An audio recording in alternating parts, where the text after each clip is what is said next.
Değerli izleyiciler, indi sizə çox maraqlı bir məsələ haqqında danışmaq istəyirəm. İlham Əliyevin məlum və məşhur bəyanatından ki, Azərbaycanda neft pulları ədalətlə bölüşdürülüb.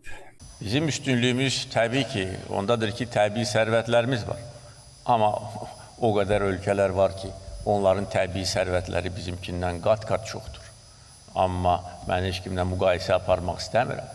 O sərvətlərdən bütün ölkələr səmərəli şəkildə istifadə edir. Əlbəttə ki, yox. Ona görə Azərbaycanda bu sahədə aparılan işlər həm ölkə iqtisadiyyatını gücləndirdi, eyni zamanda əldə edilmiş gəlirlər ədalətli şəkildə cəmiyyətdə bölüşdürüldü. Mənim yadıma gələn odur ki, İlham Əliyev son açıqlamalarında, bəyanatlarında neft pulları Azərbaycanda ədalətlə bölüşdürülüb deyib, yəni keçmiş zamanda söhbət ondan gedir ki, İlham Əliyevin özü də bilir, daha böyük neft pullarına o qədər də böyük ümidlər bəsləmək lazım deyil. Eyni zamanda əldə edilmiş gəlirlər ədalətli şəkildə cəmiyyətdə bölüşdürüldü. Hətta buna uyğun bəyanatlar da verir. Bu yalan əlbəttə bəyanatı ki, bunun yalan olduğunu indi mən bu söhbətdə sizə sübut etməyə çalışacağam. Hərçənd əlbəttə özünüz də bilirsiniz ki, yalandır. Amma bəzən belə olur.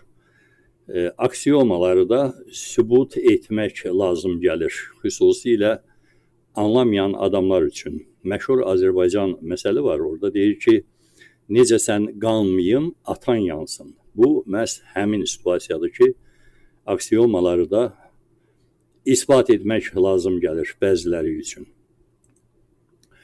Mən, dəyərli izləyicilər, sizə Azərbaycanın inzibati elitasının, siyasi elita sözünü qəsdən işlətmirəm, çünki Azərbaycanda siyasət yoxdur, faktiki olaraq siyasət qadağan edilib, həm bütün cəmiyyət üçün, həm də bütün hökumət üçün. Zaten hökumət üçün siyasətin qadağan edildiyini İlham Əliyev özünün hakimiyyətə gəlişinin 1 və yaxud 2 ili tamam olanda açıq şəkildə bildirdi və öz hökumətinin üzvlərinə dedi ki, kim siyasətlə məşğul olmaq istəyirsə, vəzifəsini təhvil versin və getsin siyasətlə məşğul olsun. Onun hökumət kabinetində işi ola bilməz. Hərçənd bu dünyanın bütün abırlı başlı hökumətlərinin tərkibi elə siyasətçilərdən formalaşır. Amma İlham Əliyev ta o zamandan dedi ki, mənim hökumətimdə siyasətlə məşğul olan adam olmamalıdır. Ona görə də mən deyirəm ki, İlham Əliyev həm hökumət üçün o başdan və sonra da yavaş-yavaş cəmiyyət üçün siyasətlə məşğul olmağı qadağan eləyib və buna görə də Azərbaycanda siyasi elita ifadəsini işlətmək yerinə düşmüş. Azərbaycanın inzibati elitası haqqında danışmaq lazım gəlir və bu zaman əlbəttə bu elita sözünü də dırnaq arasına almalısınız. Çünki heç bir parametr üzrə Azərbaycanın inzibati hakimiyyətində təmsil olunan adamlar elita adlandırıla bilməz. Yalnız bir orada istiqamət qalır ki, həmin istiqamət üzrə onlara elita demək olar. Bir şərtlə ki, adlarının əvvəlinə kriminal elita, kriminal sözünü əlavə eləyəsən, çünki kriminal elitadır. Məsələn, mən açığı konspirasiyaları falanları bir qırağa atıram.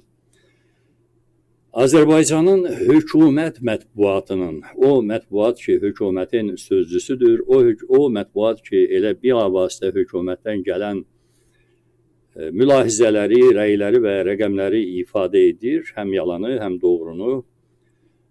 Həmin mətbuatın səhifələrindən Azərbaycan cəmiyyətinə ötürülən xeyli maraqlı rəqəmlər var ki, o rəqəmlər İlham Əliyevin neft pulları ədalətlə bölüşdürüldü ifadəsinin nə qədər riyakar, yalan və saxta olduğunu sübut edir. Mən balacalardan başlayayım, yavaş-yavaş. Xatırlayırsınız, bir ara icra başçılarının kütləvi həbsi getdi. Kütləvi adlandıra bilərik. Əlbəttə, yarıda qırıldı DTX-nın məşhur həmin əməliyyatlarından sonra. Mən bilmirəm, o əməliyyatlara niyə ara verildi? Güya ki, korrupsiya ilə, uğurluqla məşğul olanlar yalnız həmin icra başçıları idi mi? Amma hər halda belə oldu. Bir də icra başçılarından əvvəlki bir mərhələ vardı. Xatırladım sizə. Məsələn, belə qalmaqallı işlər çox olub, amma məşhur bir rabitə işi vardı. Orada hələ mətbuata çıxan və məhkəməyə daşınan ifadələrinə də fikir verin. Bunun bir arxa tərəfi də var. Təxminən səhv eləmirəmsə 270 milyon manat, o zamanlar manat avrodan da biraz yuxarı idi, mənimsəmədən söhbət gedirdi. Bir qayda olaraq bu cür hallarda dəyərli izləyicilər həmin o real rəqəmləri gizlədirlər. Çünki ona görə yox ki, ictimai rəydə bir şok yarada bilər. Ona görə ki, real rəqəmləri təhvil vermək lazım gəlir. Tutaq ki, birisi 10 milyon oğurlayıb, 10 milyon oğurlama və mənimsəmə üstündə tutulur, saxlanılır, amma onun rəqəmini həm mətbuata, həm də ondan sonraki mərhələdə məhkəməyə aparıb 1-2 milyon kimi çıxarırlar. Qalanını bu istintaq prosesinin gedişində Həzm Rabi'dən keçirir. Kim? Hakim ailənin kassalarına ötürmək yoluyla. Yəni təhvil verilir oralara. Məsələn, həmin o rabitə işi çərçivəsində belə bir fakt, yəqin ki, sizin hər birinizin yadındadır. Rabitə naziri vardı. Adı yadımdan çıxdı. Əli, amma familiyası yadımdan çıxdı hər halda. O nə demişdi? Demişdi ki, mən ayda 350 min, səhv eləmirəmsə də, paket maaşı alıram. 300 min manat bu. Elə o zaman da 300 min dollardan yuxarı, 300 min evrodan da hətta bir qədər yuxarı bir məbləğ idi. Ayda rabitə naziri 300 min avro paket maaşı aldığını həm istintaqa ifadəsində təsdiq etdi, həm də mətbuat yazdı, pozdu, genişləndirdi. Bu ne pullarından idi? Həmin ne pullarından. İndi Azərbaycanda ne pullarının tüğyan etdiyi zamanda nə qədər adam 300 min maaş alırdı? Normalda ədalətlə yanaşsaq, bir nazirin maaşı məsələn 5.000 manata qədər ola bilər. Çünki hakimlərin də maaşı o qədərdir. O zaman olsun lap 2500-3000 manat. Adam nazir olaraq fərqləndirilib, bu cəmiyyətin içindən götürülüb. Yeri gəlmişkən, hələ mən bir dəfə çalışacağım ki, ümumiyyətlə bu nazirlərin və başqa oranda olan vəzifəli adamların hansı meyarlar və prinsiplər əsasında fərqləndirilərək həmin postlara təqdim edildiyini, təsdiq edildiyini də söhbət edeyim sizinlə. Fərqləndirirlər adamı və ona tutaq ki, 2500-3000 manat maaş təyin edirlər. Bu çox yüksək məbləğdir. Əlbəttə, nazirdir. Nazirdir adam. Tamam, lap olsun 5000 manat maaşı var. Amma yox, 5000 manat maaş Əliyev hökumətinin naziri üçün çay pulu kimi qəbul edilir. Özləri belə hesab edirlər. Həmin o maaşı həmin nazirə bərkidənlər. Və hesab edirlər ki, yox, bu nazir 5000 ədalətsizlikdir. 50.000 də yox, 100.000 də yox, 300.000 aylıq paket maaşı da almalıdır. Niyə? Bu nazir hansı xüsusi işləri görür ki, ona ayda 300.000 manat, indiki ölçülərlə götürsək 300.000 dollar maaş verilməlidir. Niyə? Yəni, hansı meyardır? Bu, belə görünür ki, ya hansısa doğrudan doğruya cinayətkar bir sxemin icraçısıdır, hansısa çox mühüm cinayətkar sifarişləri, əməliyyatları həyata keçirir və onlara nəzarət edir. Öz səlahiyyətləri çərçivəsində onun üçün ayrılmış sektor daxilində və onu belə xüsusi olaraq qeyri-rəsmi də qiymətləndirirlər ki, qoçum, qorxma, gedir Əli, al bu da sənin 300.000 manat maaşın. Mən bunu lap əvvəlki tarixlərə, bu rabitə işi nə vaxt idi? 2013 idi, 2014 idi, 2012 idi, bu illərdə idi. Nazir də hər halda adı Əli idi, amma soyadın söhbətinin axırına qədər yadıma düşsə, onu deyəcəm. Düşməsə də əlbəttə özünüz bilirsiniz söhbət kimdən gedir. Bayaq nədən danışdım?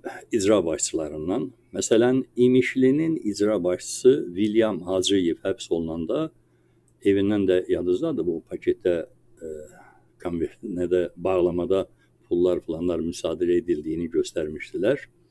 Rəsmən onun üzərində 5 milyon 344 min manat civarında pul və əmlakın müsadirə edildiyini bildirdilər. Rəsmən özləri öz mətbuatlarında, məhkəmələrində. Bir Qotur Alim Paşa Məmmədov vardı. Tamadalıqdan Şəmkirin icra başçısı vəzifəsinə atılmışdı. Özlərinin təsdiq etdiyinə görə dövlətə 7 milyon manata yaxın ziyan vurduğu və 7 milyon manata yaxın mənimsəməsinin olduğunu bildirdilər. Mən hələ icra başçıları seriyasından davam edirəm. Məsələn, Gündüz Əliyev vardı, Sumqayıt şəhər icra hakimiyyətinin sabiq mavini, yəni icra başçısının mavini. Onun işi üzrə araşdırmalar vardı ki, bu da 1 milyon manatdan çox mənimsəmədə ittiham olunur. Sonra bu Sumqayıtın icra başçısı Zakir Fərəcov, dəyərli izləyicilər, Azərbaycanın icra başçıları arasında ən varlıdır və onun varidatının həcmini mən elə Sumqayıtdan olan mənbələrə istinad edərək deyə bilərəm ki, 1 milyard dollardan artıqdır. 1 milyard dollardan artıqdır. Bunun indi hansısa bir mavinin, hansısa məsələlər üzrə bir mavini götürdülər böyründən. O da yəqin ki, Zakirin özü tutturdu. Yəqin fikirləşib ki, bu mənə 5-600 manat və yaxud da 50-60 min manat atıb, ona görə də tutdular, basdılar içəri, getdi. Naxçıvan blokadadır da güya, blokadada, elədirmi? Naxçıvan şəhər icra hakimiyyətinin tabeli qurumlarında 2021-2022-ci illər üzrə cəmi söhbət nədə 2 ildən gedir də 3 milyon manat dəyərli izləyicilər, vətəndaşlardan qanunsuz vəsaitin tələb edilməsi vaxtının üzə şartları yazılar. Əlavə olaraq 1 milyon 800 min manatdan artıq əmək haqqı və 560 min manatdan artıq mal alışının sənədsiz həyata keçirilməsi hallarının aşkar edildiyini bildirdilər. Burada söhbət təxminən 2 ildə Naxçıvan, dünyanın o başı, blokadada olan güya bir ərazi, kasıb güya bir ərazi və icra hakimiyyətində, Naxçıvan şəhər icra hakimiyyətində cəmi 2 il ərzində üzə çıxartdıqları, özlərinin dedikləri 5 milyon manatdan artıq mənimsəmə. Elədirmi? İndi mən sizə bir qədər iri rəqəmləri deyim. Yəqin yadınızdadır. Azərbaycan Respublikası Maliyyə Nazirliyinin Dövlət Maliyyə Nəzarəti Xidmətinin 2021-ci ildə aparılmış 144 nəzarət tədbiri nəticəsində üzə çıxartdıqları və etiraf etdikləri 103,6 milyon manat dəyərində artıq və əsassız ödənişlərin aşkar edildiyi bildirilmişdi. İndi gəlirəm məşhur bir, yavaş-yavaş qaldıraq mı söhbətləri? Sözümün canını deyəcəm, hələ tələsməyin. Müdafiə Nazirliyi işində 143 milyon manat mənimsəməni etiraf etdilər. Şəxsən mən əminəm ki, orada milyardlardan söhbət gedir. Bu sadəcə olaraq bir epizoduydu. Əgər araşdırsanız, mətbuatda, həm ölkə mətbuatında, həm xarici mətbuatda bu silah alverindən, Müdafiə Nazirliyi bütövlükdə sistemində təchizat işlərindən mənimsənilmiş məbləğin 1 milyard manatdan, mən suyu qiymətini deyirəm, 1 milyardı mən sadəcə özümdə biraz məsuliyyət hiss eləyərək deyirəm.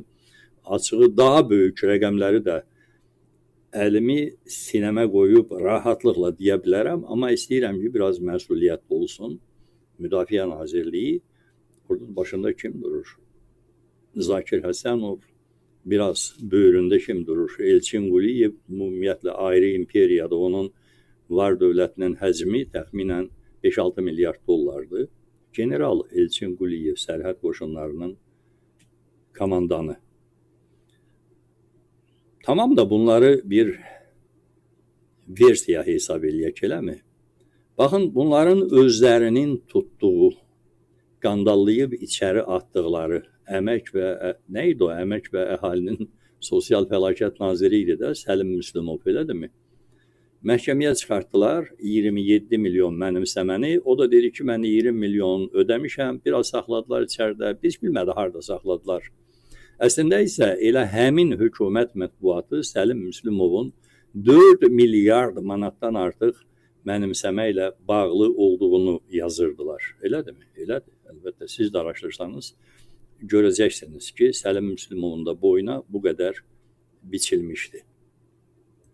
Nazir, onun da yəqin aylıq maaşı, ümumiyyətlə paket maaşı verən adamlardan biri idi Səlim Müslümov. Nəinki özü hansısa gözün diksin ki, buna kimsə gətirib ayda 300 min, 400 min, 500 min paket maaşı verəcək. Və sizi dəhşətə gətirirmi ümumiyyətlə?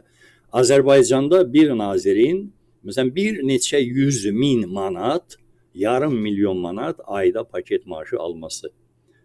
Dəhşətə gətirməsin, çünki məsələn, gömrük sistemində də belədir, Müdafiə Nazirliyi sistemində də belədir. Məsələn, bu günlərdə mən yazmışdım ki, Müdafiə Nazirinin müavinlərinə ayda 80 min manat hətta paket maaşının verilməsi faktları var.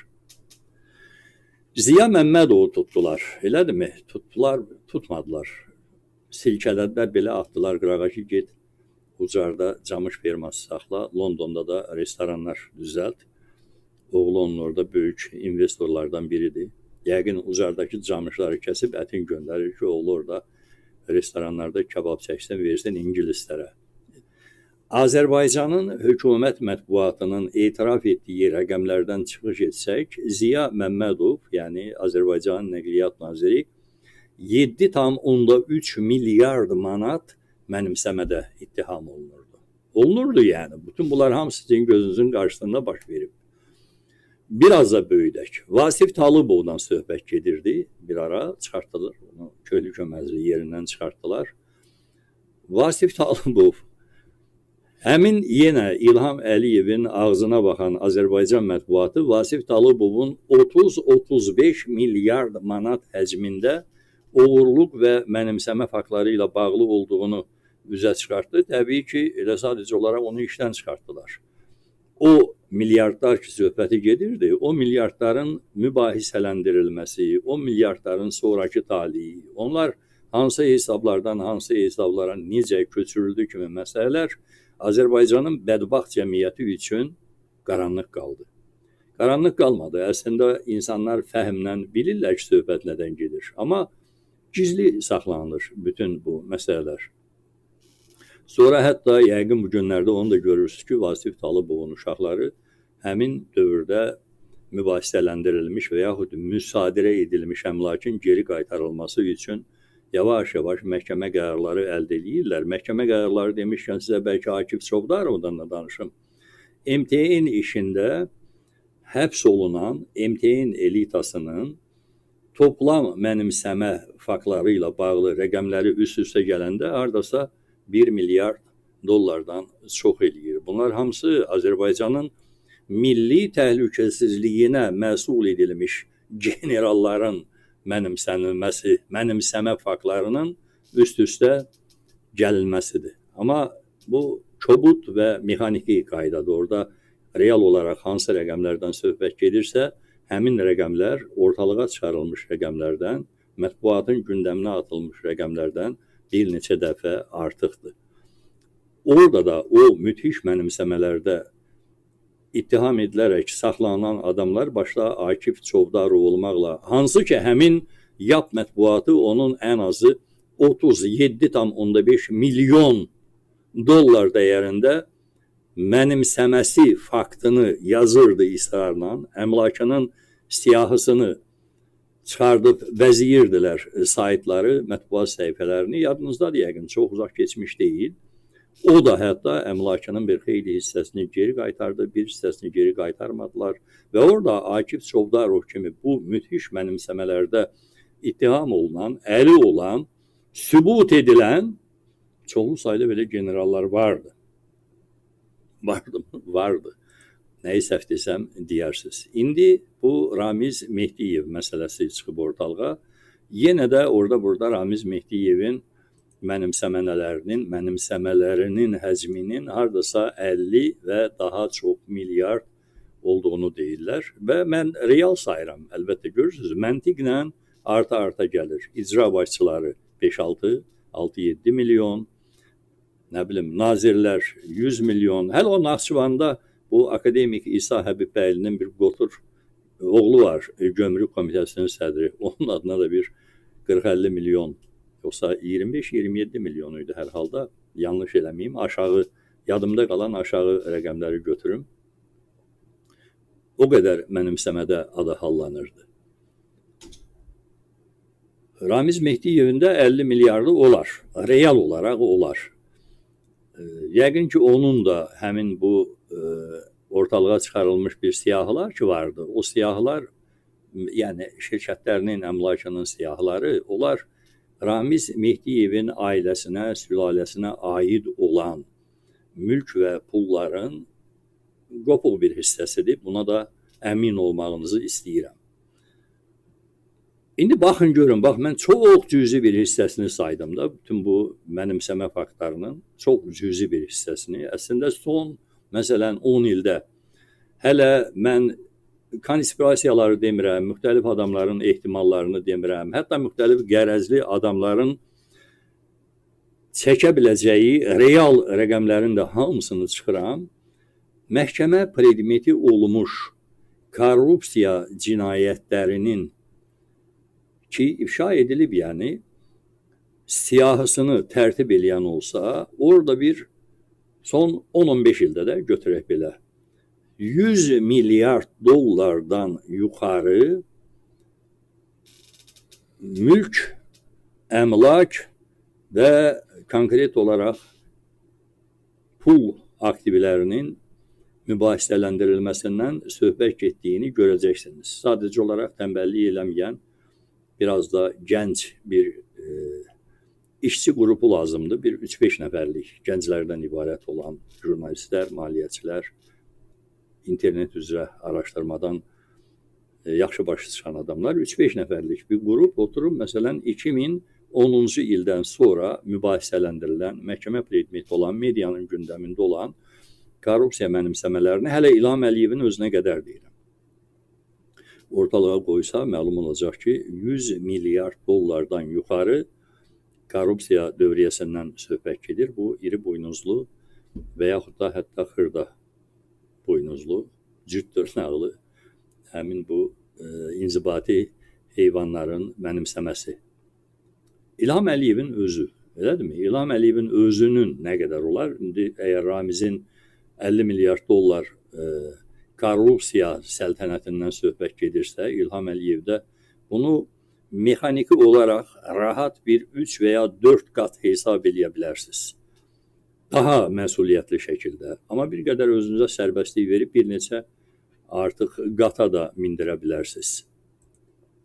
Məsələn, mən bəzi faktları sizə deyim. Paşa Holdingin ailə bir biznesi olduğunu kimsə mübahisələndirə bilərmi? Əlbəttə bilməz. Paşa Holdingin mətbuatda yazılan, hesabatlarda hallanan həcminin, maliyyə həcminin dəyərinin 23 milyarddan artıq olduğunu deyirlər. Onun tərkibində Paşa Bank məsələn 8 milyarddır, başqa çoxlu sayda belə strukturları da var. Bir, məsələn, Xalq Bank var, ailə bankıdır, 3 milyarddır. Belə bankların da sayı Azərbaycanda rahat bir 10-15 ədəddir. Bütövlükdə götürsək, Azərbaycanda təxminən deyirəm, bütün bu inzibati dırnaq arasında əlavə edeyim, İlham Əliyevin özü də daxil olmaqla inzibati elitanın sərəncamında hardasa 500 milyard dollardan artıq vəsait var. Baxın, mən bura kimləri daxil edirəm, inzibati elita deyəndə, vitrin yəni, ölkənin idarəetmə vitrini. Burada bələdiyyə sədrlərindən tutmuş da İlham Əliyevə qədər, elədirmi? Burada nazir müavinləri, dövlət şirkətləri, çoxlu sayda şişirdilmiş dövlət aparatının bütün nomenklaturası və təbii ki, bir daha deyirəm, İlham Əliyevin özü, ailə üzvləri də daxil olmaqla. 500 milyard dollardan artıq. Bu adamların sayı nə qədər olsun? Aşağı yuxarı 15 min nəfər, 20 min nəfər, elədirmi? Azərbaycanda 15-20 min nəfər insanın 500 milyarddan çox sərvəti var. 500 milyarddan çox. Bütün yerdə qalan əhalinin bu qədər deyil. Onun yarısı qədər olarmı? Bilmirəm, bunu maliyyəçilər hesablayar. Mən bilirəm ki, bu söhbət yayılandan sonra ki, mən bunu indi bu söhbəti bu YouTube kanalı vasitəsilə sizə çatdırıram. Əminəm ki, bu işin, bu sahənin peşəkarları olan çoxlu sayda adamlar mənə hansısa iradları da yazacaqlar, qeydlərin, əlavələrin bildirəcəklər, rəqəmlərin dəqiqləşdirilməsində yardım eləyəcəklər. Söhbət sadəcə olaraq bir nəticədən gedir. Mən ayrı-ayrı adamların üzərində hansısa mexaniki yanlışlıqları nəzərdə tutmuram.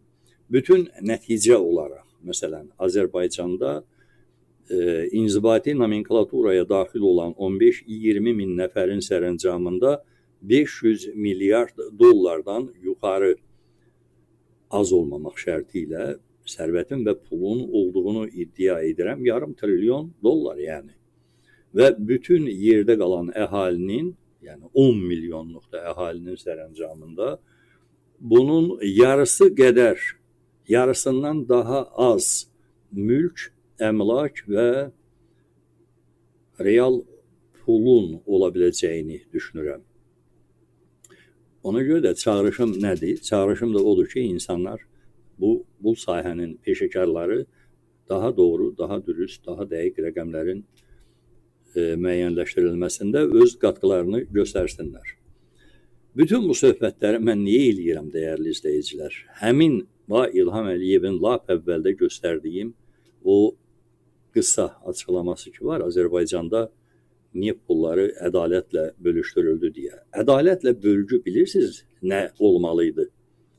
Bütün bu inzibati elitanın İlham Əliyevin ailəsi də daxil olmaqla sərəncamında olan sərvətlərin həcmi əgər deyək ki 100 milyard olmuş olsaydı, yerdə qalan bütün Azərbaycanlıların sərəncamında olan sərvətlərin həcmi bir neçə trilyon olmalıydı. Fərqi görürsünüzmü? 100 milyard, hələ mən 500 milyard falan demirəm. Bunların əlində 100 milyard olmuş olsaydı, bütün yerdə qalan əhalinin sərəncamında bir neçə trilyon dəyərində sərvət olmalıydı. Real olaraq belə olmalıydı. Yoxsa Azərbaycanda nə qədərdir? 350-360 min manat maaş var hələ, 80 manat qazilərə pul verirlər. İnsanlar qarın dolusu yeyə bilmirlər, milyonlarla insandan söhbət gedir. Bu epizodlar deyil yəni, hansısa deyəsən elə çox nəzərə alınmayacaq dərəcədə kiçik bir sosial qrup var ki, onlar ayın əvvəlindən axırına maaşını güclə bağlayırlar kimi yoxsuldular filandılar. İlham Əliyevin həmin o dediyi 5%. Əslində həmin faiz rahat bir 70-75%'dir. Real həmin bu əhalinin gəlir rəqəmlərini götürürsünüz, bazar qiymətlərini götürürsünüz. İnsan axı, normal insan, 21-ci əsrin insanı yalnız boğazına işləmir. O bilirsiniz nə vaxt idi? İbtidai icma quruluşunda. Adam gedirdi, bir, nə bilim mən, dovşanı ya mamontu toplaşıb bir yerdə vururdular, yeyirdilər, doyurdular. Sonra həmin mamontun parçalarından qalıbsa bir neçə gün onu yeyirdilər. Qutaranda yeyib təzədən ovlayırdılar. Yəni başqa heç bir qayğı yox idi. İndi 21-ci əsrin Azərbaycanlılarını həmin o yaşayış minimumlarına soxub, bizdə cəmi 5% yoxsul var, bizdə cəmi 5% işsiz var demək, həyasızlığın ən yuxarı ifadəsi deməkdir, dəyərli izləyicilər. Bu, real vəziyyətin ifadəsi deyil, həyasızlığın və sırtıqlığın ifadəsidir. Mən bilirəm, əlbəttə, əminəm ki, siz bütün bu məsələləri bilirsiniz, amma dönə-dönə demək lazımdır. Hər bir yalanın qarşısına ətraflı izahatlarla çıxmaq lazımdır. Necə olur axı? Baxın, bir ölkədə məktəb direktoru Birisini qoyurlar məktəb direktoru. Məktəb direktoru yəni adamın maaşı nə qədər olsun, olsunlar 1000 manat, elədirmi? 1-2 ildən sonra o yerli oliqarx tipinə çevrilir. Mikro oliqarx tipinə çevrilir. Maşını, bir neçə evi, bağ evi, şəhərdə yaşayırsa da yenə bağ evi, kənddə yaşayırsa da həm öz yaşadığı kənddə, həm də İstənilən rayonun bir axar-baxarlı başqa bir yer olur. Orada da bir villası. Necə olur yəni bütün bunlar? Bütün bunlar ondan ibarət olur ki, onun nəticəsi olaraq meydana çıxır ki, Əliyev rejimi özünün inzibati kriminal elitasında təsəvvür etdiyi, həmin kriminal elitaya daxil etdiyi adamları Azərbaycan cəmiyyətinin fövqünə qaldırır, xüsusi bir kriminal aparat yaradır və təbii olaraq özlərinə təlqin eləyirlər ki, biz bütün bu yerdə qalan öləri əhalinin üstündə olan bir zümrəyik. Bunların orta o həyat göstəriciləri bizim üçün deyil, aşağı kastadan olan bir əhali təbəqəsinin orta həyat göstəricilərdir və onun bizə dəxli yoxdur, olmamalıdır və neft pulları da Azərbaycan cəmiyyətində ədalətlə bölüşdürülüb, eləmi? Azərbaycan cəmiyyətinə həmin o neft pulları təbəqələşmədən, sərt sosial təbəqələşmədən, sərt sosial təbəqələşmənin doğurduğu mənəvi boşluqdan və sosial səfalətdən başqa heç bir şey gətirməyib. Bütün bu Bakıda görürsünüz, gözəl-gözəl binalar, yaraşıqlı binalar tikilib, nəhəng otellər, iş mərkəzləri. Bunlar sadəcə yaraşıq deyil. Bunlar, bu yaraşıqlar həmin o Əliyev ailəsinin və onun kriminal inzibati elitasının əmlak göstəriciləridir. Uğurladıkları neft pulları hesabına qurduqları xanimandır. Onun Azərbaycan xalqına heç bir dəxli yoxdur. İmkanları olsa sizi əmin eləyirəm. Hətta ola bilsin bu gedişlə 1-2 ildən sonra onu da görə bilərsiniz ki, Bakının, yəni Bakı şəhərinin məsələn gözəllik pulu deyilən bir vergisini də hesablayıb, koefisiyent çıxardıb Azərbaycanlıların boynuna yükləyə bilərlər ki, baxın siz məsələn müasir dünyanın çox gözəl şəhərlərindən birinin sakinisiniz, yaşayırsınız, baxırsınız, bu gözəllikləri görüb zövq alırsınız, amma buna görə hansısa vergi də ödəməlisiniz. Eləyə bilərlər, niyə də eləyənməsinlər ki, bütün Bakı şəhərini gözəlləşdirən, rövnəqləndirən, rövnəq demişkən yadıma düşər, rövnəqin oğlu ki vardı, 1 milyon neçə 100 min dollarlıq saatını sadəcə olaraq İspaniyada uğurladılar. Oğlunun qoluna taxtığı 1 milyon dollar saatla bir neft xuda hansı sərvətləri, baxın elə həmin o neft pulları hesabına hansı sərvətləri qazanıb, siz onun ölçülərini düşünə bilirsinizmi? İlham Əliyev onu düşünə bilirmi? Məsələn, İlham Əliyev bu son günlərdə nədir o, Yaqub Eyyubovdur yoxsa, məncə Yaqub Eyyubovdur, Eyyub Yaqubov deyil, baş nazirin birinci müavini. Ona İstiqlal ordeni verəndə həmin o Yaqub Eyyubovun həyasızcasına təbəssümünün arxasında işıllayan 800 min dollarlıq avroluq, üzr istəyirəm, dişlərinə baxa-baxa neft pulları Azərbaycanda ədalətlə bölüşdürüldü sözlərini hansı həyasızlıqla deyə bilir?